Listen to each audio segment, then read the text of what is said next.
Hey everybody, and welcome back to Mild Sauce Live. I'm Jake Krez, and for our last episode of the year of 2019, we're hitting our 20th episode going into 2020. And I could only celebrate that with one person. Tonight we got the one and only Na'el Shehade.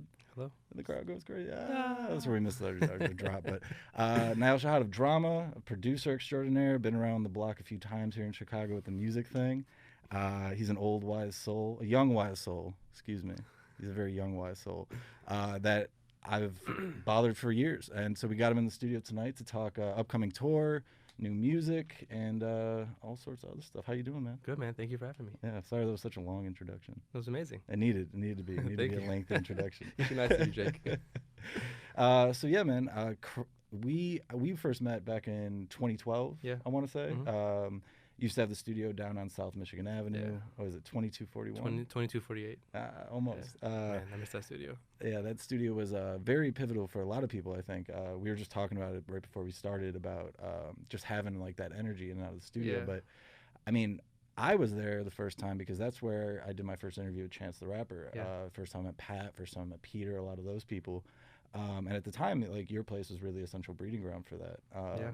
What was that time like, kind of getting started? Man, it was inspirational. It was just felt like a bunch of artists would just come by and work on music. It was just such a different vibe back then. Honestly, I feel like working with Chance on acid rap, like not knowing how big it was gonna get. Like I feel like that room is very legendary. Well, I remember getting the file for the first acid rap like cut. Yeah. After an interview It wasn't from even- your computer. See, but people don't even know it wasn't even called acid rap at first. It was called something completely different. Well, I'm talking about my bad. I'm talking about what was the Juice? Yeah. I said you said acid rap. I thought Yeah. Juice right away, but Yeah. it was Juice. Was like that first That single. was one of the first records that we did there at the studio. That was all done there. Because I remember It was like the files were all. it on your was computer. 80. We It was were like about 80% of it was done by me. Yeah. Yeah. So a lot of people don't know too. Like you got the Chief Keef plaque as well. Yeah. It's very understated. A lot of people wouldn't guess it. I did I worked on a Chief Keef record back in the day. So yeah, it's pretty crazy, honestly. Chief Keef record, yeah. The Chief Keef record. in a Yeah, lot of ways. the Chief Keef, one of probably his biggest record to date, probably at this point. Yeah. So how did you get to that point? Because I know everything that's happened since, and we'll get into that in a second. But how did you end up at that studio in the first place? Because that wasn't the beginning of your journey by any means. No. That just happened to be where we intersected. The first studio was in Niles, and it was in the back of a bank, of a garage, like a little garage space that was like in the back of a bank. And then I knew that in order to like further my career, I needed to go in the city somewhere. Mm-hmm. And I was looking like on Craigslist, and this place, 500 West Cermak, came up. I don't know if it's on the corner, right by the river. I feel like It's like this. It's a It's a like storage U-Haul building. storage building? It's a storage Across building, the but bridge right there. it's to have like office spaces and stuff. So Yeah. I'd rented. It was my first rental spot, and I was going to school at the time too. I was at Columbia, and so I was like, I have to figure out a way to like pay rent and make this work. So I would put up flyers at school and charge $25 an hour. Were you going to school at the time? I was going to school at the time, so like I would do. Where were you at?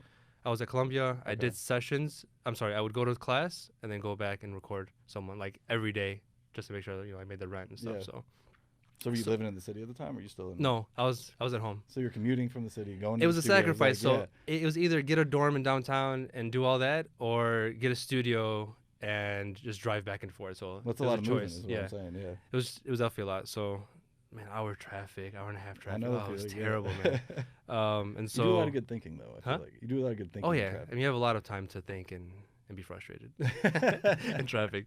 But I started off there, and then I got flooded, and so I had to move out. They kicked me out of the building, and so I went and I met this guy named Ray, and he owned the studio. He owned the building at 2248, and so I started off in a smaller room, and then he had this really big room where I met you. In. Yeah. And that's where I was like, yo, I'm gonna be in that room one day. And then eventually I built up my clientele, and How long did it take you to get to the?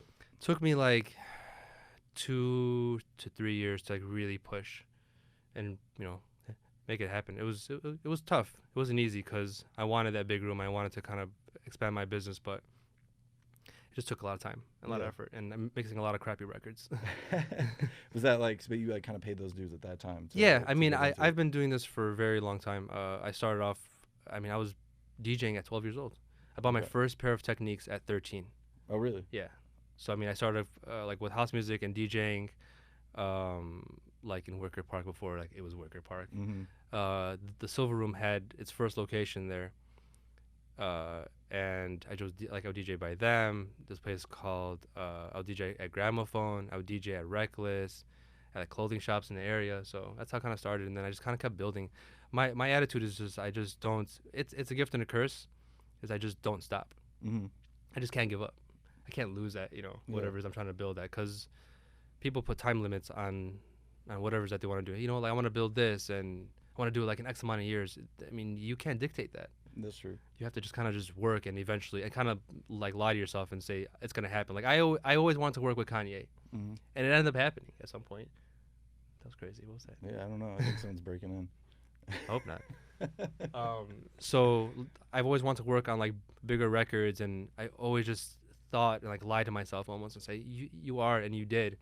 I remember times where like I would like be so sad and depressed. I was like, man, I really want this to really work out, and I would cry sometimes. Like 24, 25 at the time, I was crying. I know that feeling. Yeah, we've all been It's there, yeah. frustrating, but I feel like you have to break. You have to break Mm-hmm. in order to get to that next step. And I'm sure a lot of people who do music or art or whatever it is at a certain level, like you have to hit that point where it's like, fuck, I need to make this happen. Well, it's super interesting to hear like that side of the story, because it seems like a lot of the foundations for like the Na'el we know today, like the origin story, are like all there, like all the threads are there.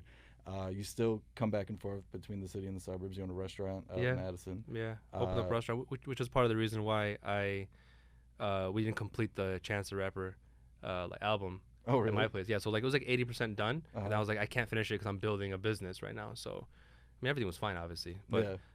You ever like look back on that decision, or no, not you at all. still got the restaurant, right? Yeah, I still got the restaurant. It's, I mean, doing really well. Absolutely. I had to help Rio's myself. in Addison, if anybody's looking for some great Peruvian, South American. Peruvian South American food, and then we opened up a restaurant next door like 2 years later. It's like Middle Eastern, Mediterranean food. So, Mm-hmm. And then one out in San Francisco. and then now? one now in San Francisco. Yeah. So that kind of jumped ahead from where I was trying to go, but what I was trying to get to is that the man is an entrepreneur. Something I've always admired about you. Not only are you doing music, Yeah. but you turn that into a business as well. 100%. Aside from the businesses you have on the side Yeah. with everything else, so you're always doing a million things at once. Tell me a little bit about going through that process though, because those are some pivotal years for you, between like 2013 2015. I feel like Huge. It was a building year. I'm still building. I mean, I'm still. that's kind of when you really I'm moved out of so- that studio, right? Yeah. About 2015, right? Yeah. With this lacuna. Went to Lacuna, but you Yeah. also started kind of focusing on your own music. Yeah. And what was I remember you telling me Martin Garrix was like such an inspiration. I remember sitting in your studio and you telling me like No, Nicholas Jar. Nicholas Jar, Yeah. excuse me. I had that name in my head. Yeah, which is so crazy. I just did a remix for That's Martin probably Garrix. why I had that in my head. I didn't tell you, did I? I don't know. Okay, who knows? Maybe I did tell you. But no, yeah. I remember Nicholas Jar, you were sitting there. And, Yeah. Since then, you've put together a project with Via that has Yeah. had you circle the globe and do everything in between. What were those years before that, though, like getting to that point? I was 'Cause, working there was a lot of self-discovery. Yeah, I mean, I was working and signing. I want to start a label, and so I signed artists. Mhm. I went to Citibank, and I got a loan for like 15 grand or something like that. And I signed an artist, like legit, like had a lawyer, we signed an artist, release, all that kind of stuff. And I was managing her, and I was the label owner, and I was producing her. Which probably, if you think back at it now, is like I should have done all three, but I wanted it because I knew what it took to break an artist. The artist needs to just really work really hard and have the same vision. So I signed an artist. We put him out. Everything was great. I booked a tour, and then it fell apart like right at the end. And so I did that. I worked on the Chance stuff, and I did a whole bunch of projects. And I just was like, man, I'm not happy. Mhm. I'm sitting here working for other people. I'm trying to help them and make them into stars, and I'm not getting the same love back. Mhm. Because I mean, at one point, I mean, the artist was like, "You're working harder than I am," and that was just like an eye opener for me. It stuck with my head until now, like Yeah. 8 years later. I'm just like, it's still stuck in my head. But I just I just needed to just make it happen at the end of the day. I mean, I just had to really work hard and push to get to where I am, and I had to sacrifice a lot. But Were there any points in there? yeah, I like, mean, specifically. I was just like, at some point, I was like, you know what? I'm done with music. I cannot do it. because I remember that conversation with you about that time when you I was gonna quit. because at the time, I mean, you were engineering a lot. You were I kind of doing engineered. your name wasn't on a lot of production Yeah. that you were doing, right? Yeah. You were very behind the scenes. Yeah. So which is like how I liked it. I like being Yeah. the person helping the artist become big and just having that vision. I'm the guy behind the guy. do you ever watch Always Sunny in Philadelphia? Mm-mm. There's like an episode where Charlie wants to, like, they're all making a band, but Charlie wants to play behind like a curtain, like Yeah. he wants to play piano, but have like a Yeah. curtain over his I, face. I wish I can do And I that always right now, but I can't. I always thought about you in those circumstances because I you know. kind of have done that though. I mean, Yeah. with this new project, you found a way to kind of coexist behind the scenes Yeah. and in front as well. Yeah. Working with Via, what was that relationship like? Because that kind of started in the old studio and carried over, did it not? So when I met V, I was working on John Doe solar system, I believe it was called. Mm-hmm. So I was working on that project, and then I just, like, at that time I was like, okay, I'm gonna make music that I want to make. I'm gonna produce more than engineer, and well, first I was like, I don't want to do this anymore. I quit. I'm done with this shit. But music, So this was anybody? before you got into, like, Huh? obviously before. Yeah. this I mean, before any of this stuff obviously happened, I was just like, I'm done. I quit. But anybody who's a musician or an artist, music is like a cancer. It just Mhm. doesn't leave your body. Right. You can try to push your art away as much as you can, but it can never leave you. So I was like, okay, I can't quit. Obviously, I'm trying. It's just not working. And so I was like, you know what? I was in the studio with Nicholas Jordan. He asked me one simple question. He's like, how come you don't put out your own music? And I was like, man, I really don't know why. And after that, I just was like, you know what? I'm just gonna fucking do this. And so initially I was gonna produce my own stuff, and just do it on my own and feature other artists on there. I thought you were going to start singing. Huh? We haven't No, gotten to no, singing no. Na'el yet. Definitely would be worst singer, 100%. So I basically was like, yo, I'm gonna do that. And then I met Via, and it became magical. It just it just became what it was supposed to be. Like, I didn't force it. One thing about me is I don't force things. It just happened. Mm-hmm. And so it happened. We started doing some songs, recording a couple songs. And what's nice about Via is that it's rare to meet a real true artist who really like loves making music and not talking about money and I want to go on tour. Like, no discussion on that for like 2 years. Right. Was this while you were releasing music? Or This is like this is right. just like that This is before. It's like, you know what? I'm yeah. gonna start working on music with you, and then we just started working on songs, song after song, song after song, and it was nice because she was able to adjust to my schedule because I was working. At the time, I was building the restaurant, so I was literally working from 9 a.m. till 11 p.m. at night, and I would go straight to the studio, which is how we created Gallows. Was that I pretty much was working like 15, 16-hour days, and then going to the studio and finishing off and leaving at 5 or 5:30 in the morning, and then getting back up at 9 and going and doing this. But I was doing it for like not like a couple of days. It's like, I'm talking about months and months and months. Yeah. I mean, just it's how bad I wanted it. I mean, you had the pickup truck downstairs. I had the pickup truck, you know. I mean, I was riding in style. Yeah, man, it was a grind. And then I met Via, and then we kind of just started building. And it just, man, you cannot stop the universe when it's like there's something meant to be. It's just gonna be no matter what. But you have to work hard to get to that. You have to work really hard to get to that point. That's true. I think that's where like it just breaks. It's like, okay, it's gonna happen for you, you know. So what was that moment like for you where it broke? Like, was there like, you guys put out music, it was well received. Yeah, and that's how the EP, and then. But before we go into it, I was like, you know what, we're gonna make music, and if people don't want to listen to it, I don't care. It is what it is. It was just the attitude that I had, but I feel like it's the best attitude to go into something like that. Because you want to. I mean, every artist wants to be loved. Right. I mean, that's what art. I mean, but also at the end of the day, you got to do it for yourself, right? 100%. And I was like, yo, I want to make this music that I have in my head and my vision, and Via understood it, and she played her part, and I played my part. She was able to write. I was able to produce, and no one was interfering with each other. We were just helping each other grow, you know, without like any egos or pride. I mean, Via's really good. She's very easy to work with, honestly. It's like there's no pride, and it's like, you can't tell me how to do this. And so it's nice not to have that, because I'm used to that, honestly. And so when I knew that it was really happening was when it just kept getting bigger and bigger, and I was like, what the hell is going on? This is crazy. We're getting booked for shows. What was like the first show you remember doing? The first show that we did, my friend Sami booked us at Debonair. Okay. Yeah, and it was like I've never been on stage before. I've always been the person like on the back line or like mixing the show. I was never the person actually on the stage. It was just so weird because I'm not that kind of person, you know. How has that evolution of you on stage been? Man, it's been start wearing like it's crazy spacesuits or no. Soon, or? I mean, we've done a couple photo shoots that way, and it just was not happening. But it's been hard. It's been really hard. But yeah. I feel like in order to grow as a person, you have to be uncomfortable. Like you have to be put in these situations where you're like, I just don't feel good. This doesn't feel right. But that's how you grow. Mm-hmm. And so I mean, now I'm just on stage. It feels great sometimes. You know, I mean, I still get scared and I still feel kind of weird, but nowadays it's just a lot better. I feel a lot more comfortable and it feels good, honestly. And does Via handle all the songwriting? Via does all the songwriting and I do all the production. Because I was gonna say, like, that's something I've always wondered about you guys' stuff. I never asked, but it always felt to me as though you all, like, the songs kind of channel you as a person too. Yeah, In a way. 100%. And it's like 100%. that's what I always really appreciated about Yeah. the music you guys make, is that it seems so appropriate. Yeah, And it makes sense. Yeah, like when you were talking about earlier, like, you know, you have to go through the bad to get through the good. Like, Yeah. that's what drama music is, right? Yeah. That's why the name is so appropriate as well. Yeah.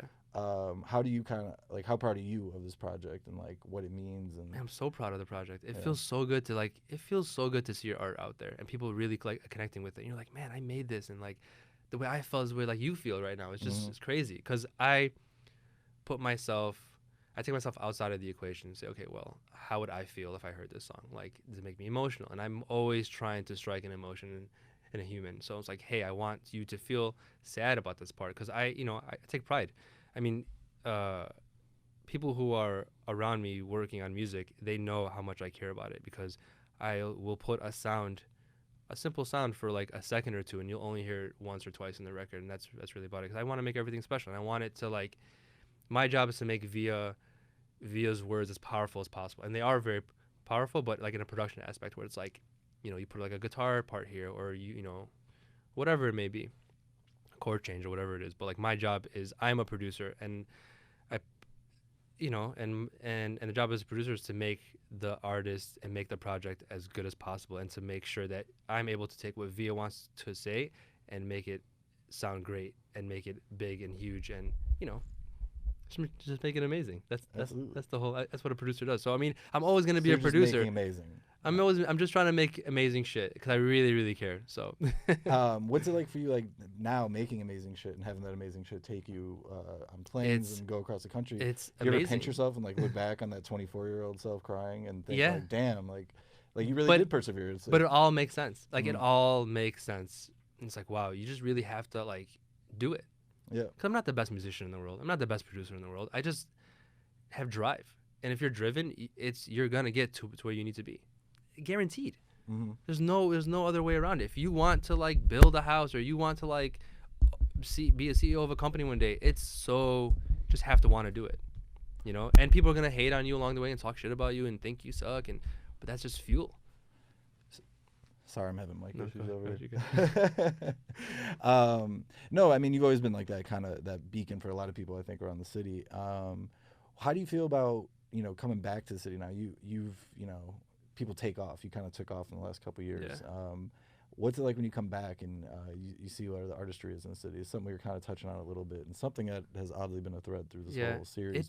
It doesn't feel the same anymore, man.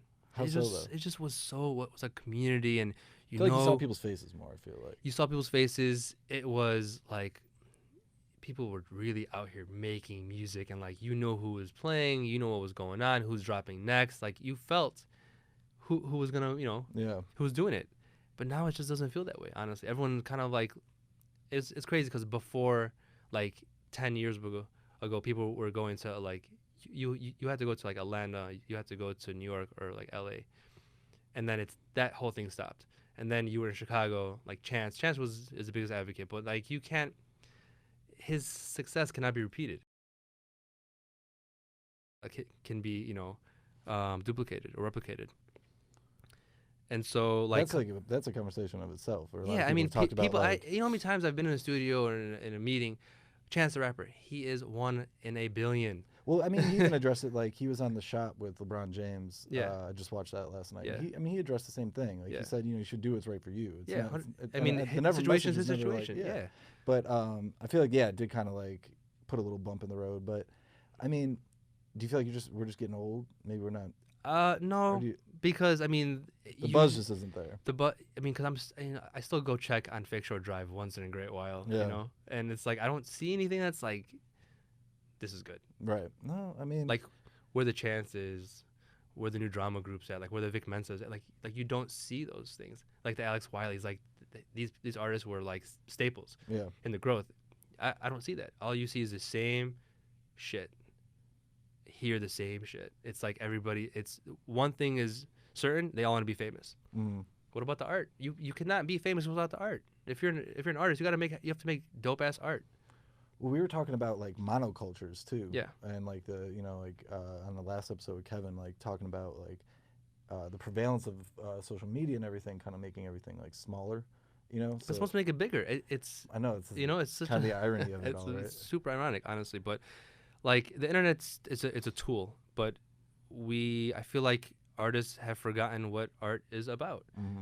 I might get bashed for that, but it's What does it mean to you? Like, how would you explain your relationship? really loving what you're making and doing it for the sole purpose. Like my whole theory is money. Money's a byproduct. Mm-hmm. It's second to everything that like you do. So if you cannot work for money. You work for a job that pays you the money. Mm-hmm. So it's like you focus on the job. You focus on your art, your job, whatever it is, and the money will always follow. I tell that to like everyone. I give people advice. I'm like, dude, work. Make sure that you're focused on what it is that you want, and then eventually you're gonna live off of it. Mm-hmm. It's guaranteed. Humans survive regardless. Like, you're not gonna be in the street. You're gonna figure. I mean, you might be in the street, but you're gonna figure out how to get out of the street. Right. No matter what, you have to survive, and that's what I feel like artists need to go back into focus on the art. That's real. Like Chance the Rapper, I worked with him on Acid Rap. He didn't come with like 30 people in the studio. Mm-hmm. It was very rare, but he was very like him, his manager, or him and one of his friends, and really working on the album, and like really caring. Mm-hmm. Because in my studio, I feel like a lot of work got done with any artist. Because I didn't have that. I had those rules of like, don't bring the party bullshit here. Right. No fucking drugs. Well, there's always that studio around the corner from you that was like. Yeah, exactly. Right down the hall. They're doing all yeah. this shit over there. But like my space was everyone kind of focused, which is great. Well, you had a chandelier. I mean. I had a chandelier. I did. It kind of helped. I had a bunch of cool shit. I mean, it was just a vibe. I like creating the vibe, and it's just so crazy how much history was in that room. I mean, I miss that room a lot. Honestly. I know. I think about it all the time. Yeah. Yeah. Because that really was like the origin Yeah. for me. Like, that was my first, like, if it was a Monopoly board, that would have been like one of my first squares. So, Yeah, man. I think for everybody, man. Me, lot of people, you, yeah. Chance. I mean, a lot of people have recorded there, and I mixed a lot of records there. It's amazing. I love it. It feels so good. Yeah, man. It feels so good, honestly, because it's something that you can't plan. No, it isn't. I mean, it was organic because it was just like it was kind of out of the way. It's weird to go down to that area now. Yeah, too. Have you been down there recently? Yeah, man. It's so different. They Holy built that little shit, man! Like there used to be that one big tower over there on South State, and then like it's so different now. But I mean, it's evolution. It's gonna grow. There's gonna be another spot out there. yeah, It's gonna make it. It's just how it is. recognize how like the whole area was so different. That's crazy. So you got the tour coming up. Yeah, European tour. So Drama. This is Drama's first headlining tour. Doing 30 something cities. Okay. So the first leg is overseas: Amsterdam, Paris, London, and then a whole bunch of other places, honestly. And then we do the U.S. Tour after that. So basically touring for like 3 months or so. Okay. Yeah. So I think I just got a call this morning about doing another tour in Australia. So dope. we're gonna work on that right now. Awesome. A lot of touring. Yeah, is this your it's very first hard. headlining tour? This is our first like real headlining tour. Like we've done like a whole bunch of shows. We've toured a lot, but this is like our first like big production. How are you feeling about it? Man, touring to me is just I'm not a big tourer. I just saw so many emotions in your It's just hard for me to really tour. I'm not I like running my businesses and traveling around and doing stuff that I have to do in terms of that, but it's a change, and it's something that I'm getting used to slowly. Is there too much downtime for you? There is downtime. I was gonna say, I feel like for most people, tour is like nonstop, and they feel like it's a fast pace. But for you, I feel like it's probably the opposite. Yeah, there's a lot of. I mean, you travel for hours and hours and hours to do a 60-minute set, and then you're literally just done. So you do all. It's crazy. Because I'm used to like working with my hands and like really making things happen. So it's a little different. I can see you getting squirmy in that situation. It's hard, man.